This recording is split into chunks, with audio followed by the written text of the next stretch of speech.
Savli Halol road પર શેરપુરા ગામ સ્થિત green ply specialist panels private limited કંપનીમાં ખેતી માટેના સબસિડીવાળા નીમ કોટેડ યુરિયાનો ઔદ્યોગિક હેતુ માટે ગેરકાયદેસર ઉપયોગ થતું હોવાનું કૌભાંડ સામે આવ્યું છે। ખેતીવાડી વિભાગની ફરિયાદના આધારે સાવલી પોલીસે કંપની અને દિલ્હીની સપ્લાયર પેઢી સામે ગુનો નોંધી વધુ તપાસ શરૂ કરી છે।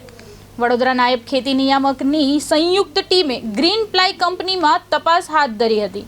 આ તપાસ દરમિયાન કંપનીમાંથી આશરે 200 બેગ યુરિયાનો શંકાસ્પદ જથ્થો મળી આવ્યો હતો। કંપનીના સત્તાધીશોએ આ જથ્થો ટેકનિકલ ગ્રેડ યુરિયા હોવાનું જણાવ્યું હતું। જોકે ગાંધીનગર અને ત્યારબાદ ગાઝિયાબાદ પ્રયોગશાળા ખાતે સેમ્પલની ચકાસણી કરવામાં આવી હતી। આ ચકાસણીમાં યુરિયામાં નીમ ઓઇલ હોવાનું સાબિત થયું છે, જે દર્શાવે છે કે આ જથ્થો સબસિડીવાળું નીમ કોટેડ યુરિયા જ હતો। આથી ગ્રીન પ્લાય કંપનીના જવાબદારો સામે પોલીસે કાર્યવાહી હાથ ધરી છે।